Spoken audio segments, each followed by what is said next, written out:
ကျေးဇူးတော်ရှင်ဧကမဟာပန္တိတမိုးကုတ်ဆရာတော်ဘုရားကြီးမန္တလေးမြို့ဦးချစ်ဆွေဓမ္မယုံကြီးဘော်တွင်24ရက်2လ62ခုနှစ်၌ဟောကြားဆုံးမတော်မူအပ်သောဇေယိုင်းနှင့်လျော်စွာကမ္မထံပေးရပုံအမှတ်2တရားတော်လက်ထက်ကလေးကပဲတယောက်တည်းဆိုရင်တော့အောင်ပွဲယူနိုင်တယ်ဆိုတာသူကသူသိပါတဲ့ဒုက္ခတို့သိများတော့လည်းငါတယောက်တည်းနိဗ္ဗာန်မယူဘူး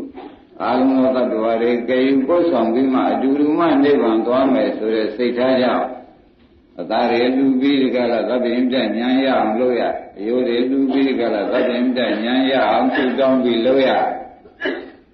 အသက်ဆုံးပြီးဒီကလာသင်္ရင်၅ပါးတွေဆုံးပြီးဒီကလာလုပ်ရတဲ့အလုပ်တရားဥက္ကမကဲကြည့်ကြ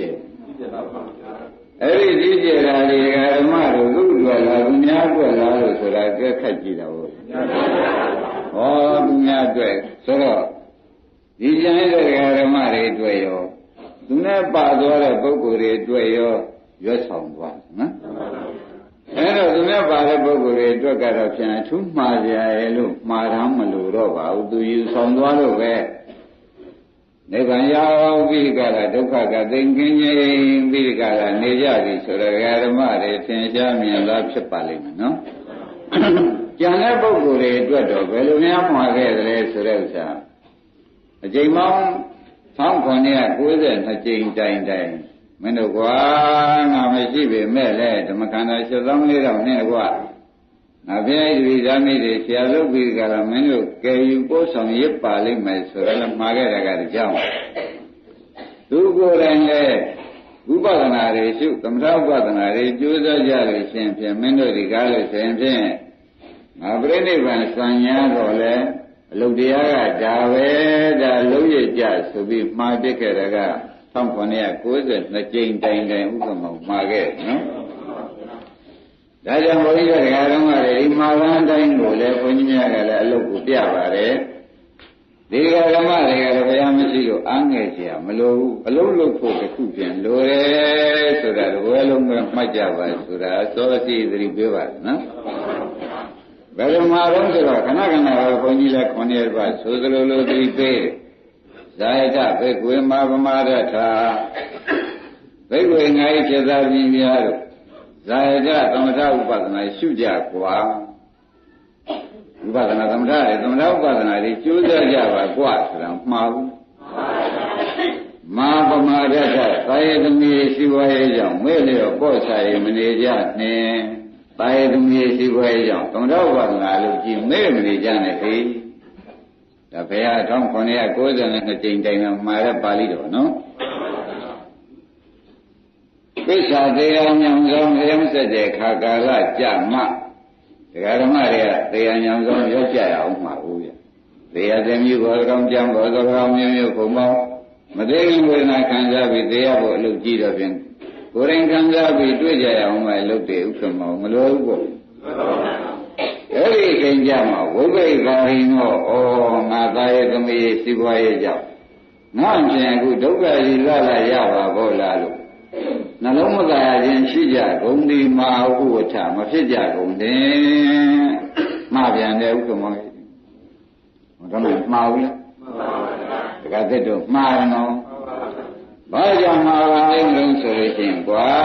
မင်းတို့ဥပဒနာလုံးမလုပ်လို့ရှိရင်ဖြင့်တရားဓမ္မတွေတရားညံဆုံးလည်းမဆက်တဲ့အခါဆိုတဲ့ဆက်ရှိသေးနော်ဒီကနေ့မှာတရားဌာနကလူတိုင်းမရောက်အောင်လေဆိုတော့ညင်းဖို့လိုသေးလားအဲ့ဒီအချိန်ကြလာတော့တရားဓမ္မတို့ကိုသွားရလမ်းကြီးကိုမြင်ကြီးမြင်ပါလိမ့်မယ်လို့ပြောလိုက်တယ်နော်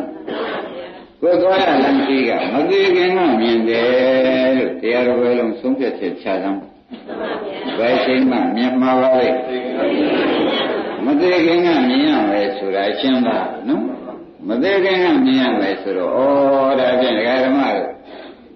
မသေးခင်ပဲမြင်တတ်ပါလို့မေးတဲ့အခါကျတော့ခွင်းနဲ့ကြည့်တယ်လည်းမြင်တတ်တယ်နော်နေရမီးတွေအုံတောင်းနေတာလည်းမြင်တတ်တယ်တောင်းနေ6တွေကြားကြီးတွေကိုအမိဝင်းရည်တွေကိုတပည့်ချင်းမြင်တာပါလေတရားဓမ္မမသိခင်ကပ်ပြီးဒီကလာဥက္ကမောင်မြင်တာဆိုပါလားမှန်ပါပါဥဇာယံတို့ပဲချင်းမြင်ပါလေ ဒီကြတဲ့ဓမ္မတွေကသိပြီဩငါဒီကားလို့ဆင်ဖြင့်ဘုနဲ့ကြည်တယ်လည်းမြင်ရပြီငါကြိုက်မယ်လို့ငါဆွမ်းမယ်လို့မရေဘူးငယ်မိတယ်လည်းမရဘူးငါရောက်ရလမ်းကဖြင့်အဲ့ဒီလမ်းပါလားဆိုရသေးကြပြီဒီကာလနေတော့ဩသားလင်ခမွန်ကိစ္စတွေနဲ့အချင်းကုန်ပြီးကာလသာယသမီးစီဝိုင်းနဲ့အချင်းကုန်ပြီးငါဘုရားမှာတော်မူရဲ့ဥပဒနာလုပ်ကြည့်မလုပ်ခဲ့တာဖြင့်ကိုကျိုးနေဘောဟာဆိုပြီးမြေရည်တွေတခါတည်းကြတယ်ပေကံဤမြေရည်ကြတယ်ဘယ်ချိန်ကြဒုက္ခမောင်ကလူတိုင်းလုံးတော့လူတိုင်းလုံးကိုသေချာပြောနေပါလေက1992ကြိမ်တိုင်မှာတဲ့ပါဠိတော်ကိုဘုန်းကြီးဘာလို့ဂရိပေးနေတယ်ဆိုတာဓမ္မတွေမှလည်းသမ်းပါဝိပဿနာလုပ်ကြထိုးလည်းမလုပ်ခဲ့ပြီရှိတော့တရားဉာဏ်လုံးလျောင်းတဲ့အခါကျတော့မှဩငါအနေဆုံးနေခဲ့လို့ဖြင့်အသေးဆုံးဖြင့်သွားရတော့မယ်ဆိုတာသူတော်ကလည်းမပြောနိုင်ဘဲနဲ့ကောင်းမို့မြေကြီးစီးကြတယ်ဒုက္ခမောင်ကြီးကြွားခဲ့ပြီမော်ခဲ့ပြီဒီဘန်းမင်းလဲပေါ့ဗျာမလဲကြသေးဘူးလားမော်ခဲ့ပြီမောက်ခဲ့ပြီဘာဖြစ်ပါလိမ့်ဒီမှာဘန်းမင်းလဲတာပဲတရားဓမ္မတို့သိကြောက်เสียကောင်းပါလားကြကြစဉ်းစားကြပါတရားဓမ္မတို့ဒီကံကြီးကြလာတဲ့ခါတော့သာရတယ်လေအနာမရှိ냐တယ်သူ့လည်းပြောချိန်မရဂျုံလေးကြောင့်ဓမ္မရမရအနာမရှိ냐တယ်ကဲဘောကြီးဘောကမရကိုမြင်နေတဲ့မြညာဌာနကြီးကကြောက်เสียလန့်เสียကြီးဒီလန့်နဲ့သွားရအောင်မယ်ဆိုတာကိုယ်တိုင်သိငါပြမှားခဲ့ဘောဆိုပြီးဒီကလာမြေကြီးငယ်ကြရတယ်ဥက္ကမောင်တရားဓမ္မလည်းခင်ဗျားတို့ရောင်းပါပေါက်ကစားတော့ပြီးဒီကလာနေတာလေဩဒီအလုပ်တွေမလုံးနဲ့လို့ဆိုတာမဟုတ်ဘူးဒီကြားတဲ့ဝိပဿနာကြိုးစားကြပရိသနာဆိုတဲ့ခန္ဓာရှိလောက်ရတာပဲသမာအာဇီဝနဲ့လောက်ရင်ပြည့်မရှိပါဘူးကောင်းသောကမွေးခြင်းနဲ့မွေးရင်ပြည့်မရှိပါဘူးဆိုတာလည်းသဘောကျကြနော်ထို့လို့ပဲပြည့်မရှိ냐တော့လေဒါလိုကလေးနဲ့သီလလေးလောက်နဲ့တင်းတိမ်ပြီးဒီကလာမနေပါနဲ့အုံးဆိုတာဇာယထဝိပဿနာရှုကြမာပမာရထမေ့လျော့ပေါ့ဆိုင်မနေလိုက်ပါနဲ့ကွာဆိုတာလေးကထမှာပြန်တော့ဒီဟာလေးများနဲ့လောက်နဲ့တင်းတိမ်ပြီးမနေလိုက်ပါနဲ့အောင်ကွာဆိုတဲ့အဓိပ္ပာယ်လေးလည်းရှင်းလင်းသွားတော့ပဲဒါကြောင့်ဘုရားဓမ္မတို့ဒီကံကြီးရလာတဲ့ခါမှမောင်ကလည်းမကဲနိုင်ဖားကလည်းမကဲနိုင်လောကလည်းစားတွေကလည်းမကဲနိုင်ဒါရင်ကမ္မတွေကလည်းဘာမှအနန္တနေပါလို့ရှိတယ်လို့ပြောတယ်လေကိုကမကြားပြန်တော့လည်းဘာမှမတတ်နိုင်ကိုလမ်းမှာဘွားမယ်လမ်းကြီးကဘယ်လေးပါးကြီးကဖြောင်းပြီးကြလာနေတော့ဩဘယ်နဲ့လို့ပါမလို့ခက်တင်ကြုံတော့ဆိုပြီးနေကြတရားဓမ္မတွေဘလို့ကြောက်เสียကောင်းတယ်ဆိုတာပေါ်ကြဆိုပါဘူးလားဒါဒီလည်းတရားဓမ္မတွေအားလုံးဘုန်းကြီးတို့တွေ့ကြတဲ့တရားဓမ္မတွေဒီကိစ္စတွေ့ရမယ့်ကိစ္စကျုံရမယ့်ကိစ္စဆုံးရမယ့်ကိစ္စဆိုတော့လည်းညှင်းဖို့လိုကြတယ်ဒီကနေ့လေဒီကနေ့မရဏသံဃာဆိုရမယ့်ကိစ္စတွေဒီတရားဓမ္မတို့ညှင်းစရာမရှိပါဘူးလူတိုင်းတွေ့ရမယ့်ကိစ္စရုပ်စွာဆိုဘုန်းကြီးပြောပြပါမယ်တရားဓမ္မတို့အမှန်တန်ထက်လာတော့သံဃာပေါ်မှာနားနေတဲ့ရင်ကောင်လေးကိုကျုပ်ကလေးနဲ့ဖိလိုက်တာတောင်မှသူ့သွားရလမ်းကြီးသေရမှနမိတ်မြင်သေးတယ်ဆိုတော့ဥက္ကမောကုံရောကိုမကုန်ဘူးလားအဲ့ဒါကြောင့်ဘုန်းကြီးဓမ္မတွေကိုသောက်ပြီးတော့ပါပြီးကြလားကြွားဝါပြီးကြလားနေမှုကိုဘုန်းကြီးတို့ဒီမုရိဒာဖြစ်ပါတယ်မုရိဒာဆိုတော့ဝမ်းပါပါတယ်ပြောတာပါနော်သို့တော့ကာလနဲ့တင်းတိမ်ပြီးနေပါဘူးတော့စိုးရင်ပြန်တယ်ဆိုတာလည်းသဘောကျဝမ်းမြောက်ပါတယ်နော်စိုးရင်တော့စိုးရင်ကြလည်းရှိပါတယ်ဆိုတာသိကြရအဲဒါကြောင့်ဘုန်းကြီးတို့ဓမ္မတွေအတွက်ကျမ်းမာချမ်းသာပြီးကြလားကလာကောင်းဒေသာကောင်းပါပဲလူရလာလို့ကိုအိုးကိုရင်နဲ့ကိုတက်ကိုတာကိုကားရင်းနဲ့နေကြထိုင်ကြတာတွေကိုလည်းအလွန်ပဲဝမ်းသာပါလေသူတို့ကာမဝိရရှိကြပါပဲဆိုသူဝမ်းသာပါဝိပဿနာလုံးမလုပ်တော့ဘုန်းကြီးတို့ကဝမ်းသာပြန်ဝမ်းသာတာဘာဖြစ်လို့လဲဆိုလို့ရှိရင်ဖြင့်တဲ့အဟောင်းတွေခံစားပြီးဒီကလာအသက်သွားရလမ်းကြီးကြီးကိုအဖြောက်မလို့ထားမိတဲ့အတွက်အကောက်လုပ်နေတယ်လို့ဆိုပြီးဝန်းနေမိသဘောကျ တော့အဟောင်းတွေကတော့ပြန်အမှန်ကောင်းပြီးတကလာလာညဆိုတော့အသက်သွားမဲ့လမ်းကြီးကလမ်းတော့ကြီးတာလုံနေကြတယ်လမ်းပြောက်ဆိုတဲ့ဧကရနောယံဘိက္ခုမေဘောဆိုတဲ့ဝိပဿနာမဲ့လောကုတ္တရာမဲ့လမ်းကြီးကိုတရားဓမ္မတွေကမတီးတွင်ကြမလုတ်ကင်ကြတော့ဟောသူတို့ဒီအဟောင်းနာခံစားနေကြတယ်အသက်လမ်းမပြင်းကြပါလားဆိုပြီးကလာဘုန်းကြီးများကတရားဓမ္မတွေဟာလိုရာဖြစ်ပေးနေတယ်ဆိုတာကိုလည်းရှင်းလိုက်ကြလိုရာဖြစ်ပေးနေပါလေဓမ္မတို့အဲ့တော့ဒုက္ခလိုနေပါလိမ့်မလို့ဆိုတော့ခန္ဓာညာရောက်တဲ့အလုပ်လိုနေဘာလို့ပါလဲခန္ဓာညာရောက်တဲ့အလုပ်လိုနေတယ်ဆိုတာဒါကြောင့်ဘုရားကသာယထခန္ဓာပေါ်၌ဥပဒနာရှုကြမဟာပမာဒတမေ့လျော့ပေါ်ဆိုင်မနေလိုက်ပါနဲ့ကွာသစ္စာတရားညာမတော်လျောင်းဆက်တဲ့ခါကာလကြာမှာဝိပရိကာရီတော့ဩငါပြန်မှားကြီးမှားခဲ့ပြီလို့နှလုံးမသားရခြင်းမျက်ရည်ပြခြင်းရှိကြကုန်လေမဟာဝိထမဖြစ်ကြကုန်လေဥပဒနာရှုတာတော့မဖြစ်တော့ဘူးလေမျက်ရည်ပြခြင်းနှလုံးမသားရခြင်းဒါတွေမလာတော့ဘူးလေဒကာဓမ္မတို့ဘုရားအလောင်းကြီးဖြောင်းကြီးဖြောင်းပြီးဒီကရာပြုံးမြောင်နေလိုက်သေးတယ်ပြုံးမြောင်တော့ဘေဂန်ကြီးဒကာဓမ္မတို့ပြုံးမြောင်တော့နေလိုက်သေးတယ်ဒီနေ့ကတော့ပြောခဲ့ပါလားဒါအလုံးလုံးကြတဲ့ပုဂ္ဂိုလ်တော့ပြုံးပြီးဒီကရာသေးရတယ်ဆိုတာသူ့နမိတ်ကလည်းတဲကောင်းသူ့နမိတ်ကလူရထားရှိပါငါရထားရှိပါနဲ့ကောင်းငါလာခေါ်နေကြတနည်းအားဖြင့်လည်းမေရန်ဆိုင်သွားလို့ရှိရင်လည်းနိဗ္ဗာန်ကြီးကိုမြင်နိုင်တဲ့စွမ်းရည်တတ္တိကရှိပြီးသားဖြစ်သောကြောင့်ငါကမြင်ထားတဲ့နိဗ္ဗာန်မဲ့ကိုကသွားရမှာဖြစ်နေတော့ခန္ဓာဝင်ကြီးကြတယ်ဝိကျုပ်ပေဖို့ဆိုပြီးဝန်းမြတ်တောင်ဘုရားဒေဂန်ကြီးဝန်းမြတ်တောင်ပါလိုက်ပြီးဥက္ကမောကြီးအဲဒါကြောင့်ဘိဓကဓမ္မဥပဒနာတွေညီများတော့ရေးကြည့်တယ်ဆိုတာဖြင့်ယနေ့စပြီးတရားပြောလိုက်ကြတဲ့ကောမလုံးမဖြစ်တဲ့တဲ့ဝိပဿနာလောက်ဟာအပါဝင်ကြီးပါလားဆိုတာသဘောကျ။သမင်းညမှာလား1992ကြိမ်တောင်မှာလားဆိုတာလည်းစဉ်းစားကြည့်ပါဦး။ဝိပဿနာရှုကြရဲ့မဲနေကြနဲ့ကွာ။တာယသမီးရှိပါရဲ့ကြောင့်မအားလို့ဆိုပြီးကြလားမင်းတို့မနေလိုက်ကြနဲ့မင်းတို့တွေ့ရမယ်လမ်းကြီးကဒီသာယသမီးရှိပါရဲ့နေတာချင်းကုန်ပြီးကြလားနေကြတော့မယ်ဆိုလို့ရှိရင်ဖြင့်ငါပြားတကနားထောင်တဲ့အတွက်ဒီကနေ့ညိတ်ကြီးငယ်ကြရလိမ့်မကွာဥက္ကမောဘယ်တော့ကြောက်ရအောင်အမတန်မြင်ကြတဲ့ပုဂ္ဂိုလ်ကြီးကပြောတယ်ဆိုတာကမှဆုံးနိုင်တယ်ရိပ်မိပြီ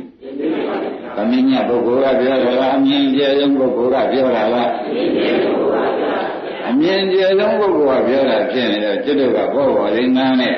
ထောင်းမိဒီကလာဥပမာလည်းဒီလိုနေတာပဲကိုယ်လည်းဒီလိုနေကြတာပဲဆိုပြီးဒီစင်ကြီးတွေမလဲလိုက်ပါနဲ့ကိုယ့်ကိုယ်သနာလိုက်ပါကိုယ်ကိုယ်သနာပြီးခင်ဗျာဖြင့်ရာရီပါတော့မဘုရားရေးကြီးပြောတာအရေးကြီးအောင်ပဲခရုဆိုင်ပါတော့မဟာဆိုတဲ့စိတ်ကယနေ့အစပြီးစိတ်မွေးလိုက်သမှာနော်ဘုရားကရေးကြီးတဲ့ဆိုလို့ရှိရင်ဖြင့်ငါဒီရေးကြီးပဲဒီလိုကြီးအလုံးပါတော့မယ်ဆိုတဲ့စိတ်ကိုပြန်မွေးရအောင်မွေးပါဆိုတဲ့တရားဓမ္မတွေကတိုက်တွန်းလာပြန်တယ်ဘာကြောင့်မို့ဆိုတော့ဘုရားခင်ကိုရမကြီးတွေကလည်းဆိုလို့ရှိရင်ခဏခဏတရားဓမ္မတွေပြောတယ်တရားဓမ္မတို့ဘုရားခင်ကိုရမကြီးက45ပါးတဲ့တရားဟောတာဘုရားဘုရားတို့လည်းကောင်းတန်းသိမ့်တန်းပွင့်တာမဟုတ်တော့တပည့်ရကပြောရတော့စကားတောင်နှခုံးမပြောတဲ့ကိုရောကြီးဥက္ကမောကြီးအဲ့ဒီနှခုံးမပြောတဲ့ကိုရောကြီးက1992ကြိမ်တိုင်းတိုင်းဟောတွန်းလိုက်မှားတယ်ဆိုတော့သမင်းမြရေးကြည့်လို့လားအလုံးစုံကရုဏာပို့လို့လားဆိုတော့စဉ်းစားကြပါတော့အလုံးစုံကရုဏာပို့လို့အလုံးစုံလည်းရေးကြည့်မှုလို့ဒီရေးဒီကားလို့ရှင်ဒကာဓမ္မတွေထားမှမပြောလို့ရှင်ပြန်မေကြီးမေပြီးဒီကာလအဲ့ရတရားညံကောင်းတော့မျက်ရည်ကြီးငယ်ကြပြီးအပယ်လေးပါးလို့လုံးမှမဟုတ်ဘဲနဲ့သွားရှာတော့မယ်ဆိုတာကိုရမကြီးကြီးအမှန်သနာတော့သနာတော်မူတယ်ဆိုတော့ရိပ်ပြီဒါဖြင့်ဒကာဝရေ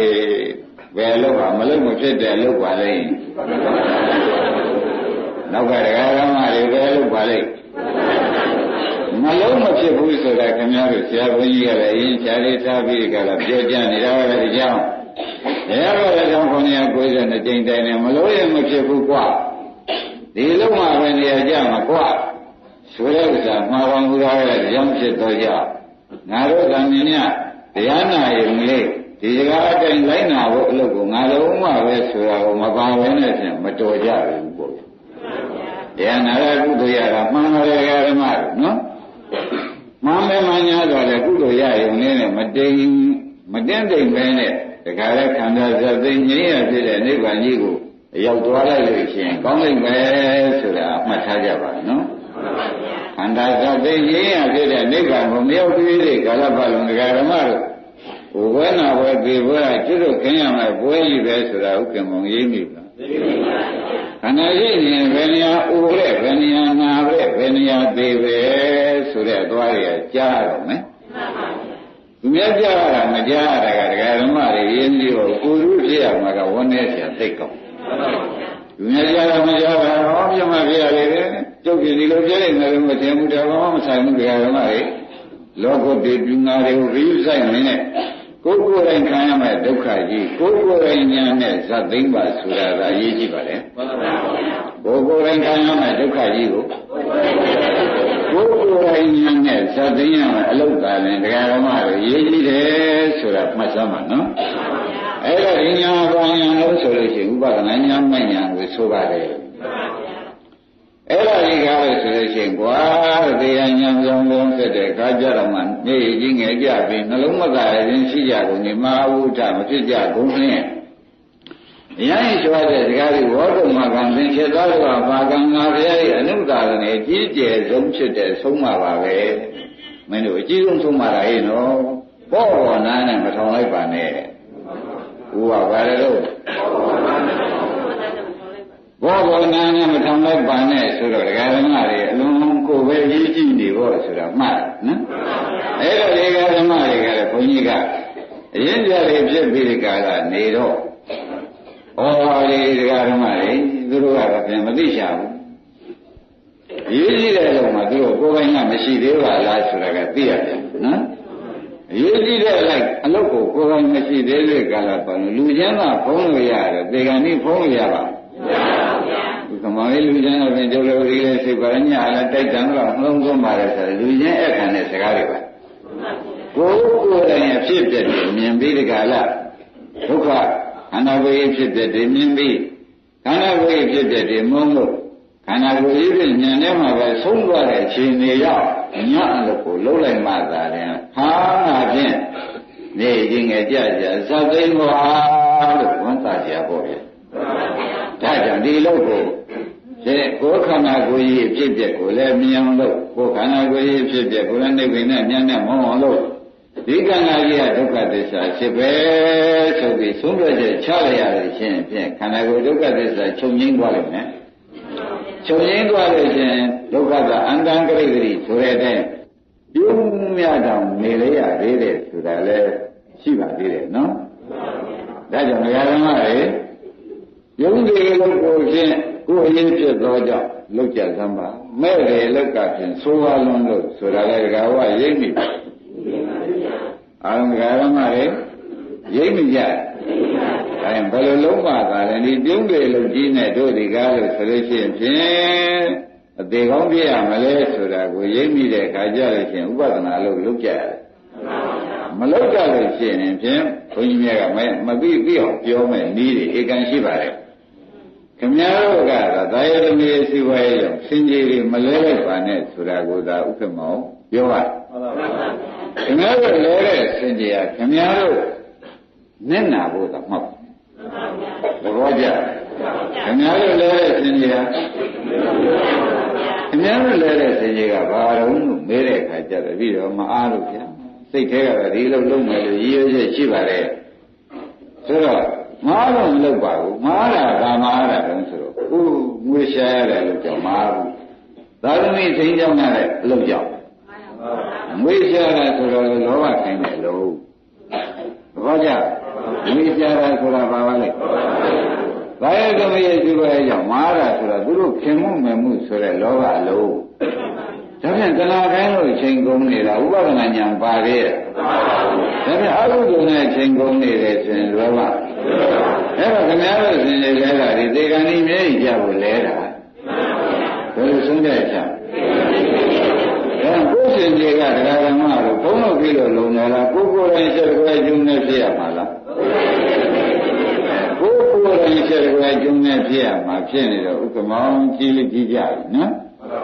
အာဟုရစိတ်ကလေးကိုယ်ပိုင်လေးရတိုင်းမကောင်းပါဘူးအဲ့ဒါကြောင့်ယနေ့အာဟုရစိတ်ကိုယ်ပိုင်ဖြစ်ရအောင်လို့ယနေ့တရားဓမ္မတွေကိုတဲ့အလုပ်တရားကိုပဲမနေ့ကအတိုင်းဆက်ပြီးဒီကလာပြရတယ်နော်ကောင်းပြီတရားဓမ္မတို့လူမိုက်နဲ့လူလိမ္မာဘာထူးကြုံလို့မဲတဲ့အခါလူမိုက်ကဥက္ကမောင်လေးတန်တရားဆက်တယ်လူလိမ္မာကလူမိုက်နဲ့လူလိမ္မာဘာထူးပါလေလူလိမ္မာကတန်တရားပြတ်နော်ဂိုင်းဒါကလက်တွေ့လေးကြည့်တာပေါ့ဗျာဒီဘက်ကဝိဇ္ဇာသစ္စာလေးပါမသိတဲ့ဝိဇ္ဇာနော်ဒီဘက်ကဘာပါလဲတဏှာဟောဒါဒီအတိတ်ဘဝကအဝိဇ္ဇာတဏှာကြောင့်အတိတ်ဘဝအဝိဇ္ဇာတဏှာကြောင့်ဒီဘဝမှာဘုန်းကြီးတို့တရားဓမ္မတွေမှာအဝိဇ္ဇာတဏှာဒီတော်လိုက်တာ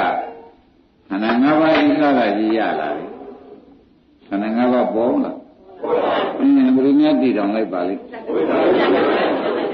ဝိဇ္ဇာတဏှာကဒီတော်အဝိဇ္ဇာကမသိတဏှာကလူဘဝရပါလို့လို့ဆူတောင်းလိုက်တဲ့ခါကျတော့ကုသိုလ်ကံလည်းဘုညာပြီးသင်္ခါရကလည်းအကူကြီးပေးလိုက်တဲ့အခါကျတော့ကြည်စံတရားဓမ္မတို့ဘုရားနာနေကြတဲ့ခန္ဓာ၅ပါးတွေအကုန်ဖြစ်ဘုရားနာနေကြတာတွေဘယ်လိုပါလဲဟောခန္ဓာ၅ပါးတွေနော်ဘယ်ကများလာကြပါလဲဒီဟာဓမ္မတွေတော့များတာဘယ်ကများလာပြီးဒီကလာကြလို့လူပြင်တော့များနေပါလိမ့်မလို့မဲတဲ့အခါကျတော့မှလာရကြောင်းကိုယခုရှိကနှစ်ခုပြတယ်အဝိဇ္ဇာသင်္ခါရကြောင့်ဘယ်လိုမှကြဝိဇ္ဇာပိစ္ဆာသင်္ခါရပိစ္ဆာဝိညာဏဆိုတဲ့သင်္ခါရကမှဝိညာဏဥဒ္ဒလနာဖတ်တာဝေဒနာဟုတပေါင်းနဲ့ပြလိုက်ပါလေရှင်းမလားဝိညာဏဥဒ္ဒလနာဝေဒနာဖြစ်ကြတပေါင်းနဲ့ဥက္ကမောကြီးပရိစ္ဆေသမုပ္ပါမို့ပုတ္တန်ကြီးကိုခြေနဲ့တန်းပြီးကြလားပန်းပြီးလို့ပြရတာပါဖြစ်စဉ်ကတော့ပေါင်းဖြစ်တယ်သဘောကျသာဇုံမှာတန်းရတော့လေဒီလိုအမိဘောင်းနဲ့ဖြတ်ကနေရောက်တော့၅ပါးလာရောက်ရှင်းမလားသာဇုံကတော့တန်းမပြဘူးသင်္ခါရပိစ္ဆာဝိညာဏမှာဝိညာဉ်ကအရင်ဖြစ်ရတယ်မဝိညာဉ်ပြီးမှနာယုတ်ဖြစ်ရတော့မလို့လို့နာယုတ်မှသလာနာမှာဖတ်တာပြီးမှဝေဒနာလို့ဒီလို၅ပါးဖြစ်ရမလို့ဖြစ်ပုတ္တန်နည်းကိုစာမှုတန်းပြလိုက်တာလို့မှတ်ပါဖြစ်စဉ်လိုက်တော့ဘဝနဲ့ခန္ဓာ၅ပါးအမိဘောင်းနဲ့ပေါ်လာသဘောကျဖြစ်စဉ်အပြင်တော့ဘဝနဲ့ခန္ဓာ၅ပါးတစ်ပေါင်းနဲ့ပေါ်တယ်ပြင်သောကာရဘုံလို့ဆိုတာဥက္ကမောင်တို့လည်းကြားဥပါလိမ့်မယ်ပြင်သောကာရဆိုတာခန္ဓာ၅ပါးပေါင်းစုပြီးကာရဥပါတို့မလွန်နိုင်လို့ဖြစ်တယ်ဆိုတာမသေးကြဘူးအဲ့ဒါပရိသေတွေကဒီခန္ဓာ၅ပါးကြီးဖြစ်လိုက်နဲ့လာခဲ့တာယခုတရားနာတဲ့အချိန်မှာလည်းဒီခန္ဓာ၅ပါးပဲရှိပါတယ်ဘုရားနာနေကြတာတွေဘယ်သူတွေပါလိမ့်ဟောယောက်ျားတွေမိန်းမတွေမပါပါဘူးနော်ငါတို့လုံချုံကမှမပါခဲ့ပဲကိုတရားဓမ္မတွေယခုမှပါကြလို့မဖြစ်ပါဘူးနော်သမုဒိသစ္စာအပြင်တော့ထားလိုက်တာပေါ့ဗျာပရမတ္ထသစ္စာအပြင်ခန္ဓာ၅ပါးကဝိဇ္ဇာသင်္ခါရကလုံးလိုက်တဲ့တွေ့ဥဝယခုလည်းပဲခန္ဓာ၅ပါးပဲရှိမှာပါမှန်ပါဗျာတရားဓမ္မတို့ဘူးလည်းပါပါလိမ့်ခန္ဓာ၅ပါးပဲရှိတယ်ဆိုတာဒီကခန္ဓာဝိညာဉ်ခန္ဓာပညာခန္ဓာသင်္ခါရခန္ဓာဝိညာဉ်ခန္ဓာလို့ဆိုတဲ့ခန္ဓာ၅ပါးနဲ့ဘုရားနာပြီးကြလားနေကြနော်ပြိဋိလေဝါဒဒီ၅ပါးနဲ့နေကြရတယ်ယခုကလည်းဒီ၅ပါးရှိနေသေးတယ်ဒီ၅ပါးပဲဆိုဖြစ်လိုက်နဲ့ယခုချိန်ကြလာအောင်မဲ့၅ပါးပဲ၅ပါးပြည့်လို့၅ပါးအစားထုတ်ထားတယ်ဆိုတာလည်းဥက္ကမောင်သိတော့ပါဘူးဒါတွေနေတော့၅ပါးတွေတော့သိကုန်မလို့ရောမရှိတော့အခု၅ပါးကဘာလို့ဆိုတော့ဒီဝိဇ္ဇာသင်္ခါရကပြန်ပြီးတော့ဘာလို့အစားလူ၅ပါးနဲ့ကျွတ်နေရဓမ္မတွေဘယ်လိုဆိုကြပါအစားလူ၅ပါးနဲ့နေရတယ်ဆိုတော့သိကြပြီအစားလူ၅ပါးနဲ့နေရတယ်လေဆိုတော့အစားထုတ်ထားတဲ့၅ပါးဖြစ်ပေါ်မှု၅ပါးရှိတော့ကံဒီစဉ်းစားလိုက်လို့ရှိရင်ကံစိတ်ဥဟာရဆိုရတဲ့သူအစားထုတ်ထားတာပေါ့ဗျာသဘောပါကြဒါပြန်ကံစိတ်ဥဟာရကလည်းအစားထုတ်ဝိဇ္ဇာသင်္ခါရတို့လည်းဖြစ်စေဆိုတော့ယခုတရားနာနေကြတာဒီဒကာဓမ္မတွေလားခန္ဓာ၅ပါးတွေလားဆိုတာလည်းစဉ်းစားလိုက်တာပေါ့ န္ဓာ၅ပါးနော်ခန္ဓာ၅ပါးကလည်းဒကာဓမ္မတို့ခန္ဓာ၅ပါးကလည်းဒကာဓမ္မတွေဖြစ်နေတော့ယုတ်တရားကယိပခန္ဓာကျန်တဲ့၄ပါးကနာမခန္ဓာဆိုရယ်သိကြယုတ်တရားကကျန်တဲ့၄ပါးကနာနဲ့ယုတ်ပဲရှိပါလားဆိုတော့လည်းပေါ်လာတရားနာနေတာလေခန္ဓာ၅ပါးတွေကယခုချဲ့လိုက်ပြန်တော့ဒကာဓမ္မတွေလားနာယုတ်တွေလားလို့မေးပြန်တယ်နာယုတ်တွေဆိုတာသိကြကြနာနဲ့ယုတ်ဆိုတာလည်းပြင်သောကာရဘုံမှာဥဝရောကမောင်တို့ဒကာတစ်တို့နာမေပြီးယုတ်ဖြစ်ရတာရှိနော်ယုတ်နေပြီးကာလနာနဲ့ဖြစ်ရပါတယ်ဆိုတာသိကြကြတချို့ကြတော့ဘုရားဇာတပစ္စည်းများကြတယ်ရုပ်မီပြီးနာဖြစ်ရနော်ရုပ်မီပြီးနာတည်တတ်ရတယ်တချို့ကြတယ်နာမနေဘူးဆိုတော့စိတ်စေသေးတွေကြောင့်စိတ်ရုပ်တွေဖြစ်ရတယ်ဆိုတော့နာမီပြီးရုပ်ဖြစ်နေရဒါဖြင့်ဓမ္မတွေစိတ်တို့မှာအညမင်းညရုပ်နဲ့နာပဲရှိပါလားဘာများရှိကြပါလဲအညမင်းညဆိုတာအချင်းချင်းပေါ့ဗျာနာငါကြောင့်ပြီးရုပ်ပေါ်ရုပ်ကြောင့်ပြီးနံပေါ်သဘောကျလောကီဥမာမှာပြကြပါစို့လို့ဆိုတဲ့အခါကျတော့နေကုမဲ့ကြံတဲ့အခါကျတော့လေနဲ့လေတော်သမားနဲ့ဥက္ကမောင်ဂရိထားလိုက်ကြပေါ့ဗျာလေတော်သမားကြောင့်လည်းလေဟိုဘက်ရောက်တယ်ဆိုရင်လည်းလွယ်ပါလေကြောင့်လည်းလူဟိုဘက်ရောက်တယ်ဆိုရင်ရောလေတော်သမားကြောင့်လေဟိုဘက်ရောက်တယ်ဆိုရင်တော့ရှင်းပြီနော်လေကြောင့်လူဟိုဘက်ရောက်သွားတယ်ဆိုရင်တော့ဒါဖြင့်တို့ချင်းကမကင်းရမကင်းကြောင့်အညမြင်ညဆိုတော့ပေါ်သေးဘူးလားဘယ်လိုပေါ်ကြပါလဲမကင်းရမကင်းကြောင့်အညမြင်ညပြည့်စုံဆိုတာဒါပါပဲလေကြောင့်လည်းလူဟိုဘက်ရောက်တယ်လူကလောကလည်းလေဟာဒါဖြင့်လေကြီးလည်းမရောက်နိုင်လူကြီးလည်းမရောက်နိုင်သူတို့နှစ်ခုပေါင်းမှရောက်တယ်လို့ဒီမှာလည်းဒကာဓမ္မတွေပြောကြဆိုကြနေကြထိုင်ကြတာဒီရုပ်ကြည့်လည်းပြောလို့ဆိုလို့မဖြစ်ဘူးနာကြည့်လည်းနာရုပ်နှစ်ခုပေါင်းပြီးကြတဲ့စိတ်ကြောင့်ဒီနာကြောင့်အတန်ကြီးများဖြစ်လာလိုက်တဲ့ကအတန်ရုပ်ကြီးများဖြစ်လာလိုက်တဲ့သဘောကျအဲ့ဒီကဲတော့တဲ့ဒကာဓမ္မတွေဒီရုပ်တွေကပူးလာတာနဲ့များစိတ်ထဲမှာနေမကောင်းတာတွေများပေါ်လာတယ်ဒီကြတဲ့ရုပ်တွေကဒီဇောရတွေကပူလောင်ပေးကြတာဇာတိတွေတရားရောဖြစ်လာတဲ့ခါကျတော့သူ့ကြောင့်လည်းမကောင်းတဲ့စိတ်တွေကပူပန်တဲ့စိတ်တွေကပေါ်မလားဒီပူပန်တဲ့စိတ်တွေကြောင့်ပဲကြောက်လန့်တဲ့ရုပ်တွေများတော့ပြန်မဖြစ်ဘူးဒါနဲ့သူတို့ဒီမကင်းရမကင်းကြောင့်နာနဲ့ရုပ်ပါအင်းညမြင်ညပါလားဆိုတော့ပေါ်လာသေးဘူးလားဘယ်လိုများပေါ်လာပါလိမ့်အဲ့တော့ခမည်းတော်တို့တရားနာပြီးကြလားနေကြတာဘုရုနဲ့ဘုရုပေါင်းစပ်ပြီးကြလားတရားများနာနေကြပါလိမ့်မလဲအကဲခတ်ကြည့်လိုက်ကြဘူးယုံနဲ့နာချင်းချင်းကျေးဇူးပြုပြီးတရားနာနေကြယုံနဲ့နာကတရားနာနေကြဘယ်လိုများတရားနာပါလိမ့်ယုံနာနှစ်ခုအချင်းချင်းကျေးဇူးပြုပြီးတရားနာနိုင်ကြနော်အခုနေဖြတ်နေတဲ့စိတ်ကလေးကချုပ်သွားလို့ရှိရင်ရုပ်ကြည့်ဆိုရင်တရားနာလို့မရဘူးဘိုင်းမင်းလည်းသိတာတပည့်ကြနာချုပ်သွားကြတဲ့ဥက္ကမရေရုပ်ကြည့်တရားနာလို့ဖြစ်ကြလားကဲနာဘက်ကဆိုတော့လေရုပ်ကူမှမှီရမရလို့ရှိရင်လည်းတရားနာလို့ဖြစ်ကြလားဒါဖြင့်နာနဲ့ရုပ်ဒီဘာရောပါလိမ့်မချင်းချင်းငဲ့နေကြတယ်အင်းညနေရသဘောပေါ်ကြအင်းညမရပစ္စည်းလည်းနားလေသွားရနာနဲ့ရုပ်ရှိတယ်ဆိုတော့လည်းသိကြရောပြောလိုက်တာပါပဲနာနဲ့ရုပ်မှတော့ဘာကြည့်သေး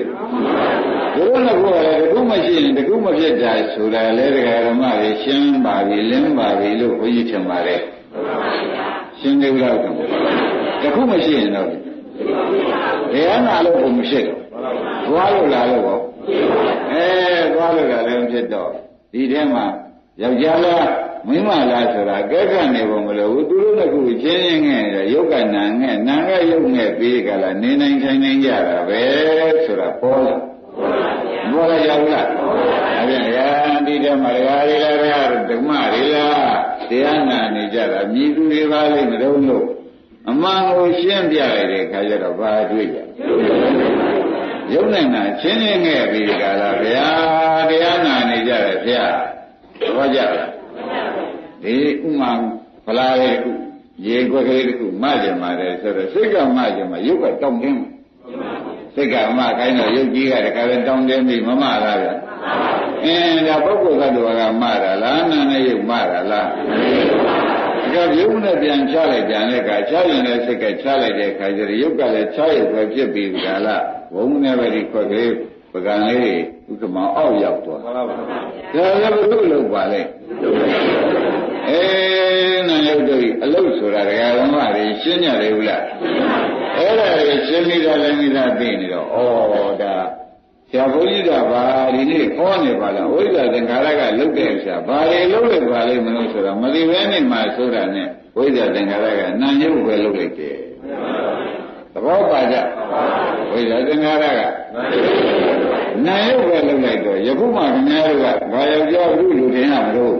မင်းမမယ်လေမင်းမစုံကောင်းတဲ့ကပဲဘုရုဘိစိုက်เสียရှိသလိုဆိုပြီးခင်ဗျားတို့ဘုမဖောက်ပြန်ပြီးကြလားငကိုပင်ကိုရင်းကမပါတာလေဘုမမရှိတာနဲ့ကြွားနေလို့ဒါဖြည့်ရှင်းနေရတာပါမရှိတာနဲ့ကြွားနေလို့ပါဖြည့်ရှင်းနေရတယ်ဆိုတာဒကာဓမ္မတွေကောင်းကောင်းတော့ပါတော့ပါရဲ့မပါကြလေဘူးလားကဲပါတဲ့ခါကြလို့ရှင်နိုင်ဥတည်ရှိတယ်ဆိုတာသိကြပြီနော်ဒီထဲမှာလည်းဓမ္မတို့နာလဲနဲ့ရုပ်လဲတယ်ဆိုတော့လည်းမှတ်လိုက်ပါရုပ်လဲတယ်ဒါဖြင့်ဝိပဿနာရှုတဲ့အခါကြလို့ချင်းတစ်ခုရှုလို့ချင်းနာပါပဲရှင်းရတော့လည်းနာလဲကတစ်ခုနာတစ်ခုရှုလို့ချင်းလည်းနာသုံးခုလဲပါပဲသူနဲ့အိမ်ညမင်းညဖြစ်တဲ့ရုပ်လဲလဲရမှာပဲဆိုတာတကားဝါတို့မကွန်းလိုက်လို့ရှင်း납ပါလားဒါဖြင့်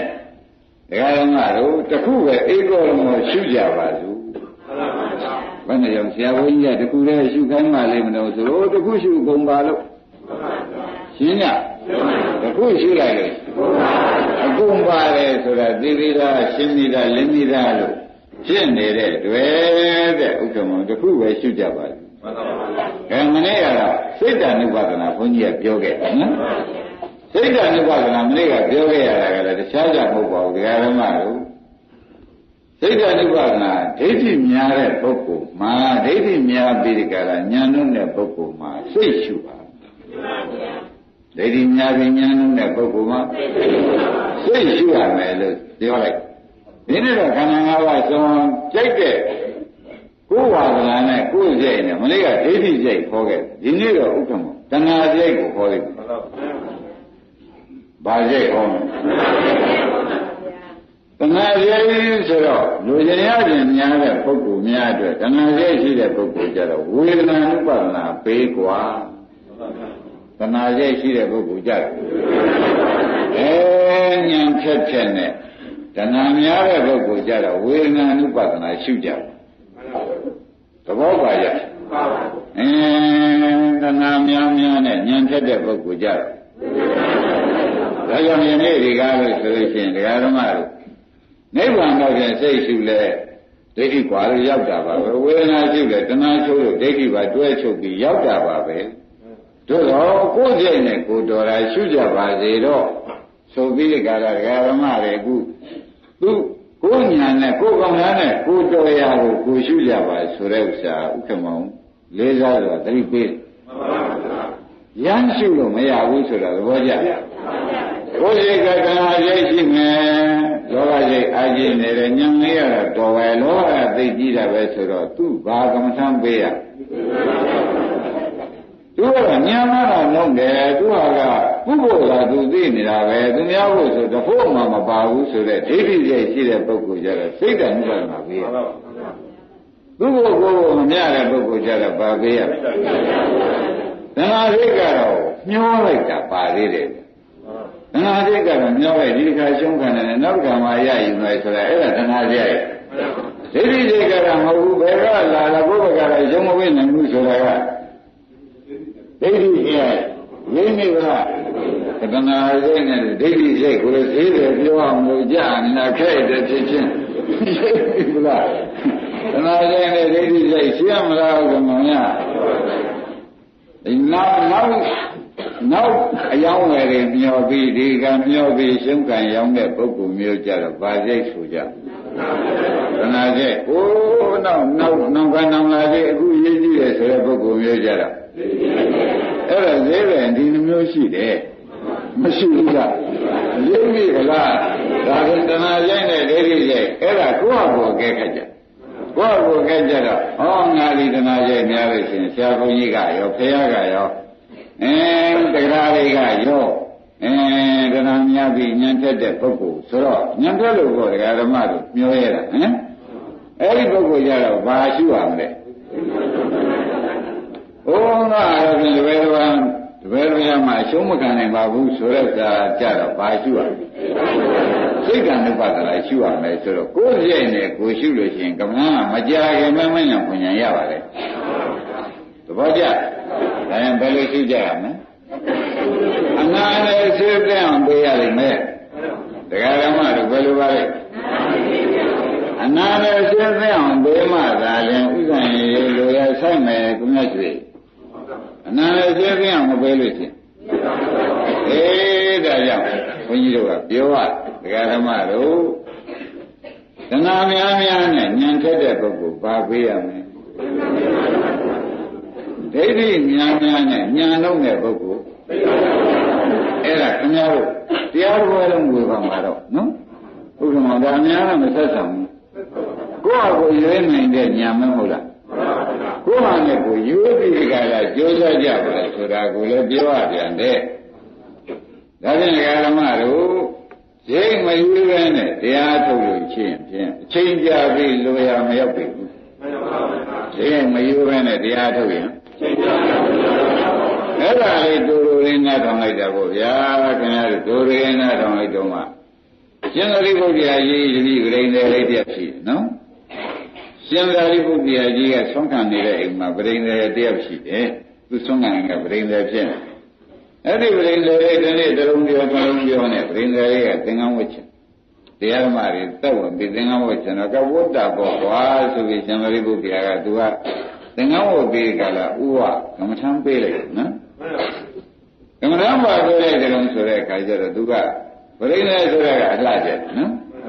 ပရိသေဆိုတဲ့ကမျက်လုံးနဲ့မှသူအမြဲတမ်းဘာကိုရတာသူစိတ်ကူးရှိတဲ့ပုဂ္ဂိုလ်ဆိုတော့လေဘုရားရှင်ညင်းဖို့လိုသေးတယ်အဲ့ဒါကအဘုဘကမ္မထမ်းကြီးပေးတာအဘုဘကမ္မထမ်းကြီးပေးပြီးကြလားထားရတဲ့အခါကျတော့ဝရင်းကုန်းကပထမလားငါရှင်ငါပေးရတဲ့သုံးငင်ဘုရားကဘယ်နဲ့နေတုံးကွာအတုပကမ္မဆိုတော့သုံးငင်ဘုရားကဘုရားမြတ်မှာပရိလောမလောက်ရတယ်နော်နည်းနည်းနဲ့ဝိုင်းမိတ်ကလေးပါလေမထင်သေးဘူးလားမထင်သေးဘူးဗျာဒါနဲ့ကျိုးစားပါအောင်ကွာဆိုတော့ဘဝရဲ့ဒုတိယလာလဲကျိုးစားခိုင်းတယ်ဒုတိယလာကျိုးစားခိုင်းတယ်ကမမေးပြန်ငါ့ကျင်ဘယ်နဲ့နေနမိတ်ကလေးပါလေမထင်သေးဘူးလားဒါလည်းလုံးမစိတ်ကမမာရိပညာရည်ညာမထည့်သေးဘူးလားကွာမထည့်သေးပါဘူးဗျာဟာဒီကောင်ဘယ်နဲ့ဖြစ်နေပါလိမ့်သူစိတ်လည်းအောင်းနေနောက်ပရင်လာကျော့သွားသုံးလာတာပြည့်သွားတဲ့ဥက္ကမောဘာမှမထင်တော့အဲ့ဒီရှင်သာရိပုတ္တရာစိတ်ကြည့်ဘုရားရှင်ပါတယ်ရှင်သာရိပုတ္တရာစိတ်ပြည့်နော်ဘာကြောင့်ပြပါလဲမလို့ဆိုတော့သုံးလာသေးတွေကမှန်းပေးတာဘာမှမထင်လာဘူးဆိုတော့ဥဟာတော့ခရင်သွားလို့ပေါ့ဗျာအဲ့ဒီကမှမင်းငါချွတ်လိုက်ရမယ်ပုဂ္ဂိုလ်မဟုတ်ပါဘူးဘုရားချွတ်မှရမယ်ပုဂ္ဂိုလ်ပါပဲ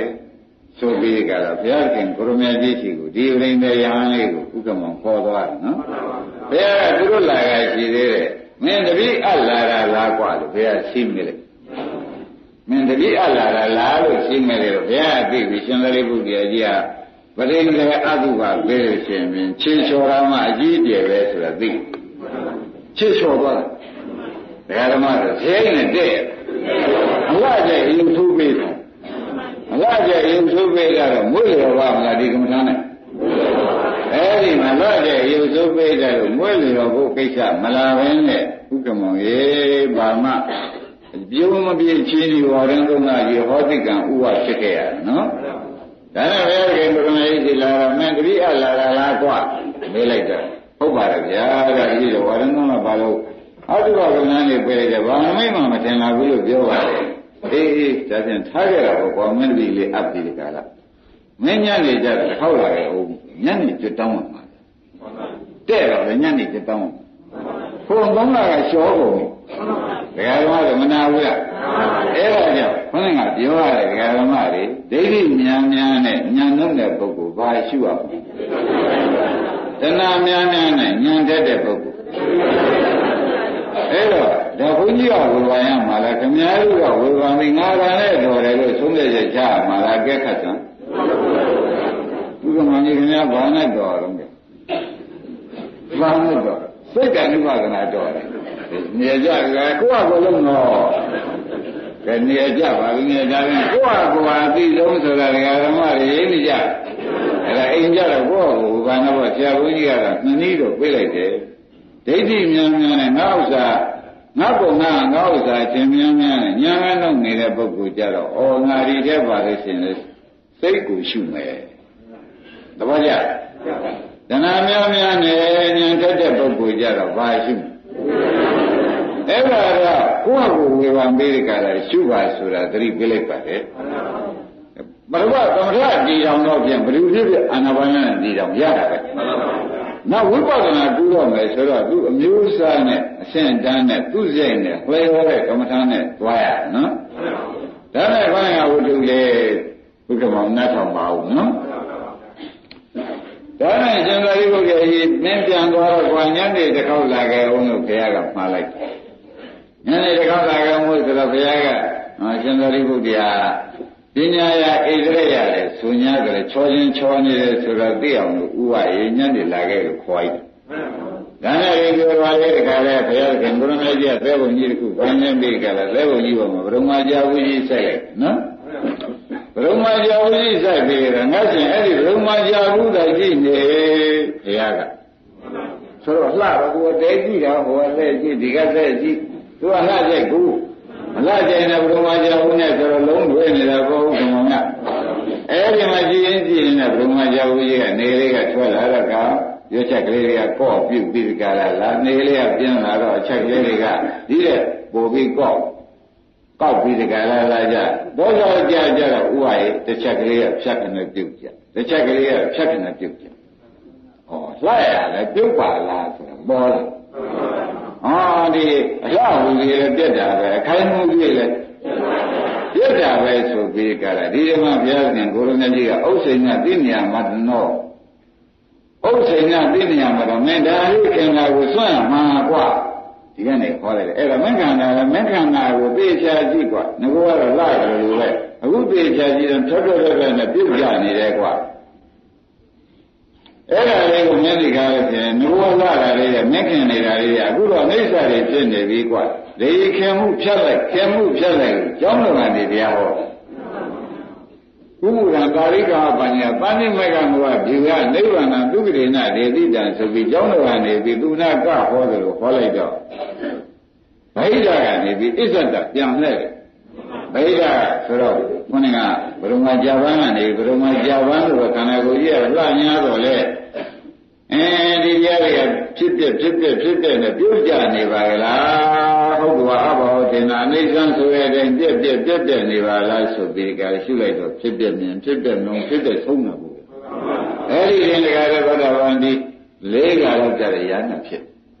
ဒကာဓမ္မတို့အလှကိုဖြတ်ပြတာဟုတ်နော်သူစိတ်ကိုတော့အလှကြိုက်တယ်လူအလှနဲ့ပဲပြရတယ်ဆိုတာသိကြပါလားနမောကမ္မထာနဲ့ကိုသူနဲ့တဲ့မှာမဟုတ်ဘူးအဲ့ဒီဉာဏ်တဖြစ်ပြီးကြလာတော့မှရှင်သာရိပုတ္တရာကြီးလာတော့ဘယ်ပဲညနေမင်းတစ်ခေါက်လာကြအောင်ဆိုတော့ရှင်သာရိပုတ္တရာကြွလာတော့ဒီဉာဏ်တဖြစ်နေဓမ္မတို့တည့်ရဲ့နဲ့ဖြစ်တယ်ဘုရားရေပေါင်း90နဲ့ဘာမှခရင်ပေါက်အဲ့ဒါရေရိုက်နဲ့ကမ္မထာလွယ်လို့ဘယ်လိုဆိုကြပါဒီမှာလည်းဘုန်းကြီးတို့ကများမပြောပါဘူးဥက္ကမောင်ရေတဏှာများနဲ့ဉာဏ်ထက်တဲ့ပုဂ္ဂိုလ်ဝေဒနာရှုဒိဋ္ဌိများနဲ့ဉာဏ်တိမ်တဲ့ပုဂ္ဂိုလ်စိတ်တ ानु ပါဒနာရှုဆိုတော့ခင်ဗျားတို့ကမှတ်မိပါပြီမှတ်မိတော့ဘုန်းကြီးကမနေ့ကစိတ်တ ानु ပါဒနာဟောလိုက်တာလေယနေ့တော့ဝေဒနာ ानु ပါဒနာဟောလိုက်မယ်ဆိုတော့သိကြပါလားဒါဖြင့်ဓမ္မတို့ဒီကဏ္ဍ၅ပါးကြီးထဲမှာသွားပြီဆိုတော့နှစ်နဲ့သက်ရှင်နေတော့လိုက်တဲ့ဥစ္စာကသက်ရှင်နေတော့ဟိုမှာ ဘာသွားတွေ့ကြုံဆိုတော့ဒါလေဝေဒနာကခန္ဓာထဲမှာသုံးမျိုးပေါ်နိုင်တယ်လို့ဓမ္မတွေကမှတ်လိုက်တာပေါ့နော်ဒုက္ခဝေဒနာဒုက္ခဝေဒနာဥပ္ပခဝေဒနာနော်ဝေဒနာဘယ်မျိုးရှိပါလဲခန္ဓာထဲမှာမျက်စိနာနာခေါင်းမျက်စိနာခေါင်းလျှာမှာဥပ္ပခဝေဒနာပေါ်ဒီမှာပေါ်တဲ့တရားဥပ္ပဥပ္ပခာကြီးမှမျက်စိနာခေါင်းလျှာမှာဟောဒီတကူလုံးကြတော့တချို့ခါနာတယ်တချို့ခါခံလာတယ်ဆိုတော့ကိုယ်ပေါ်မှာဒုက္ခဝေဒနာနဲ့ဒုက္ခဝေဒနာပေါ်တယ်ပြန်မေးလိုက်တယ်မျက်စိနာခေါင်းလျှာမှာတော့ဒါဘာလဲဘယ်စိတ်လာကြဝေဒနာနဲ့တွဲလာပြီးဖြစ်လေဆိုကြောင့်ဥပ္ပခာကြီးဥက္ကမမှတ်လိုက်တော့ကိုယ်ပေါ်မှာကြတယ်ဓမ္မတခါတည်းကြတယ်နေကောင်းတယ်လေးလေးတိုက်တဲ့အခါအေးကြောလေးမှာလင်းညင်းလေးခံနေရတာချမ်းသာလိုက်တာဆိုတော့ကိုယ်ပေါ်မှာဒုက္ခပေါ်တခါတည်းချင်းလေးတွေပါလေးရကြိုက်အလားတွေဟိုကနေပြီးဒီကနေပြီးကျမ်းနဲ့ပြီးပြီးကဒုက္ခတွေကိုကိုယ်ပေါ်ပေါ်ကိုယ်ပေါ်ခြေထောက်တွေပါလေအခုလုံးပေါ့ဗျာအဲ့တော့ပေါ်ရကိုပြီးတော့အခုဆရာဘုန်းကြီးပြောနေတာဘာပါလိမ့်မလို့ဆိုတော့သေရသိချင်းဖြစ်ပေါ်တဲ့နေရာမှာသေလိမ့်မယ်ဆိုတော့သိချင်းသိအောင်လို့ပေါ်ရပြီးပြောနေတာသူ့အိဋ္ဌကနေရာတိုင်းမှာအိဋ္ဌလို့နည်းနဲ့ပေါ်ရမှာအိဋ္ဌဘူးဗျရှင်းမလားအဲ့ဒါပဲမျက်စိနားနာကောင်းတရားမှာဘာဝေဒနာပေါ်မျက်စိနဲ့မြင်နေတဲ့စိတ်မြင်တာဥပ္ပကဝေဒနာနဲ့ပြည့်ပြီးပြတာပဲသူ့သာအိဋ္ဌရှိနားကကြားတဲ့စိတ်ကပေါ်လာရင်ဘာဝေဒနာအဲ့ဒါဖြစ်ပြီးပြတဲ့အိဋ္ဌနဲ့လည်းရှုနေဒါလေးကအိဋ္ဌအခုပေါ်ပြီးပြသွားတာအိဋ္ဌပေါ်ပြီးပြသွားတာအိဋ္ဌဆိုတာဥပ္ပကဝေဒနာရဲ့အိဋ္ဌတွေပေါ်လာတယ်ဒါလည်းကိုယ်ပေါ်မှာတော့ချမ်းသာဆင်းရဲနှမျိုးလာချမ်းသာလာလဲဝေဒနာမှုဖြစ်တဲ့ပဲရှိဆင်းရဲလာလဲဖြစ်တဲ့ရှိဝန်းထဲမှာတခါတည်းကြတယ်ဓမ္မတွေကဝန်းထဲရောက်သွားပြီနော်ပြတ်ကကုံသွားပြီမျက်စိနာကောင်းလျှာကိုယ်ဆိုတော့မကုံသေးဘူးလားကုံသွားတော့အတွင်းမှာနည်းနည်းလဲအတွင်းကြတယ်ဓမ္မတွေဝန်းပါတဲ့စိတ်ကလေးများတော့မလားဘူးလည်းကောင်းလာတာလေးမှတ်တခါတည်းကြတာလည်းမြန်သားနဲ့မိဆိုလို့အလုံးမကြတာတွေရောမရှိဘူးလားအဲ့ဒါကြီးကဒေါမနတာဝေဒနာလို့မှတ်လိုက်ဝန်တန်ရင်ဒေါမနတာဝေဒနာသဘောကျတယ်ဝန်နေတခါတည်းကြတယ်သူတို့သားတွေသမီးတွေရှောက်ပြီးတွေးရတာဝန်တာဝန်နဲ့กินတဲ့ခါလည်းရှိပါသေးတယ်ဝန်တာဝန်နဲ့กินတဲ့ခါလည်းရှိပါသေးတယ်သားတွေသမီးတွေတော့မျိုးပဲတရားပါလို့ရှိရင်ဒီမျိုးတရားပါလို့ဝါဒနာမျိုးသူတို့ကတော့မတွေ့နိုင်ဘူးကမ္မတရားထားရမှာပဲဆိုတဲ့ခါလေးကတော့မလာဘူးလားအဲ့ဒီခါကျတော့ဝန်းနေပါဝေဒနာပါလေဒါပြန်ဝန်းနေကြတာဘောမကဘောမကဥပ္ပခါသုံးမျိုးနဲ့ပေါ်တယ်လို့မှတ်လိုက်တယ်ဝန်းနေမှာလားဘောမကဝေဒနာဒါပဲအဲ့ဒါကိုယ့်အကူပေါ်တာအသိဆုံးဒါဖြင့်ဒကာဓမ္မတို့အခုရှုရမယ့်နေရာတွေမျက်စိနာနာထောင်းလျာဆိုတဲ့၄နေရာတစ်မျိုးကိုယ်ပေါ်မှာတော့ဒုက္ခတစ်မျိုးဒုက္ခတစ်မျိုးနှစ်နေရာပေါ့ဗျာဝန်းထဲမှာ၃မျိုးအဲ့ဒါဒကာဓမ္မတွေကမဂ္ဂင်၅ပါးနဲ့လိုက်ပါမဂ္ဂင်၅ပါးနဲ့ဘာလို့လဲလိုက်ရတယ်နော်မျက်လုံးပေါ်ရင်လည်းလိုက်ရတယ်နော်နားပေါ်ရင်နှာခေါင်းပေါ်ရင်လျှာပေါ်ရင်ကိုယ်မှာဒုက္ခပေါ်ရင်ဒုက္ခရှိပဲလိုက်ဒုက္ခပေါ်ရင်ဝန်းထဲမှာဝမ်းပါလာလေးပေါ်လိုက်ဝမ်းပါလာစီကိုညာရလိုက်ပြီးရှုပေးအဲ့တော့ယံကိရှိဝေရိတဓမ္မပပ္ပန္တံဒုက္ခသမိန်တိအကုန်ဒုက္ခသစ္စာကြီးပဲလို့မှတ်လိုက်ဖြစ်ပြဟူပြီးပါဆိုကြအဲ့တော့ဒကာဓမ္မတွေကဒုက္ခတို့ဒုက္ခတို့ဥပ္ပခါတို့ရှုမနေနဲ့တော့မျက်လုံးနဲ့ပေါ်လာတဲ့ဒုက္ခသစ္စာဖြစ်ပြီးပြရှင်းကြောင့်ဒုက္ခသစ္စာပဲသဘောကျဥပ္ပခါဝေဒနာတို့လိုက်နေနေတော့နားလည်းပေါ်လာလေးရလေနှာခေါင်းလည်းပေါ်လာလေးရလေလျှာပေါ်လာလေးရကိုယ်ပေါ်လာလေးရဝန်းနဲ့ပေါ်လာလေးတွေအဲ့ဒီလိုဒုက္ခသစ္စာလို့ဆိုလို့ရှိရင်ဖြင့်ဒါဓမ္မနုပဒနာလည်းအကုန်ဝင်သွားတာဘယ်လဲဝင်သွားပါလဲဒါကြောင့်ဒီဥစ္စာကတော့ဘုန်းကြီးကပြောတတ်လို့ပြောတဲ့အဓိပ္ပာယ်လို့မြည်ပါနဲ့တဲ့သမာဟိတောသံဃာနောတတောဘိတတောဘုရားသာဝကောဝေဒနာသဗ္ဗဇာနာတိဝေဒနာကိုသိရမယ်ဆိုတော့ဝေဒနာသိရမှာလားဆိုတော့ တကယ်ဆရာကဝေဒနာမသိပါနဲ့ကွာဒုက္ခသစ္စာဝသေနပဇာနာတိဒုက္ခသစ္စာကိုသိအောင်လုပ်ရှင်းမလားဘယ်လိုသိအောင်လုပ်ရမှာလဲဒါဖြင့်ဖြစ်ပြီးပြတ်တာဘာသစ္စာမျက်လုံးနဲ့ဖြစ်ပြီးပြတ်တာဒုက္ခသစ္စာနာဖြစ်ပြတ်တာဝန်းနဲ့ဖြစ်ပြတ်တာတွေအဲ့ဒါဒါဗျာအကုန်ဒုက္ခသစ္စာသိကြည့်ပါလားလို့ဒီကနေသိပြီပါသူတို့ကဒုက္ခသစ္စာသိတာကရှေးကချုပ်ပြတာကသိတာကဟက်ကသစ္စာဆိုတော့ဒီမဲ့တေကျေးလူများပါလားဥပဒနာမဲ့ဟာတေကျေးလူများပါလားဆိုတော့ပေါ်လာဘယ်လိုကျေးလူများလဲဆိုတော့ဒကာရမကြီးရှင်းအောင်ပြောလို့ပါမယ်ဒုက္ခဥပ္ပခနော်ဒုက္ခဝေဒနာမရှိလို့ရှိရင်ဒုက္ခဝေဒနာသိเสียတဏှာလာပါလေတဏှာသိเสียဒါမရှိတဲ့ပုဂ္ဂိုလ်တဏှာဥပါဒံကံစားရိကရာမရဏဆိုတာအကုန်မလာပဲဘူးလားလာတော့ဒကာရမကြီးအဲ့ဒီတဏှာဖြတ်ရအောင်လို့ဒီကနေ့မဲ့ခင်၅ပါးနဲ့ဥက္ကမောင်တို့ကရှုပေးဖို့ဗျတဏှာဥပါဒံကံလာခဲ့ရဒုက္ခဝေဒနာရှုလိုက်တဲ့အတွက်တဏှာသေးတယ်ဒုက္ခဝေဒနာဒုက္ခသစ္စာကိုရှုလိုက်တဲ့အတွက်ကဲတခါတည်းကြတော့ဥက္ကမောင်တို့သဏ္ဍာန်မှာဒုက္ခဝေဒနာလေးမပါဘူးလားခန္ဓာကိုယ်ရဲ့ဖြစ်တာမသိဘဲနေမှာဆိုလို့ဘုန်းကြီးကရှင်းအောင်မြင်တာလေးကဘာလို့ကြားတာလေးနားတာလေးကစားတာလေးကဝန်းထဲမှာသွားကြတဲ့နေနေတော့ပစ္စည်းတွေကမ္မတရာပဲလို့ထားတာအဲ့ဒါလေးတွေလာတိုင်းကိုလည်းမသိလို့ရှိရင်ဥပ္ပခဝေဒနာမသိလို့ရှိရင်ဖြင့်ဥက္ကမောမှတ်လိုက်မသိတဲ့ကဝိဇ္ဇာပြည့်နေတာကသင်္ခါရဝိဇ္ဇာပစ္စယသင်္ခါရလာမလားဘူးလားဝိဇ္ဇာပစ္စယသင်္ခါရဒါဥပ္ပခဝေဒနာမသိလိုက်ဘူးဗျာတန်တရားကြီးချက်မတော်ဘူးလားအဲ့ဒါကြောင့်ဥပ္ပခဝေဒနာခုနေရာတွေကိုဆရာဘုန်းကြီးကပြောပြတဲ့အတွက်ဒီ၅ပါးနဲ့မျိုးလုံးလာလို့ဖြစ်ဖြစ်ရှုဒုက္ခသစ္စာပဲနာဘုံပေါ်လာတဲ့နှာခေါင်းပေါ်လာတဲ့ဝေယမပေါ်လာတဲ့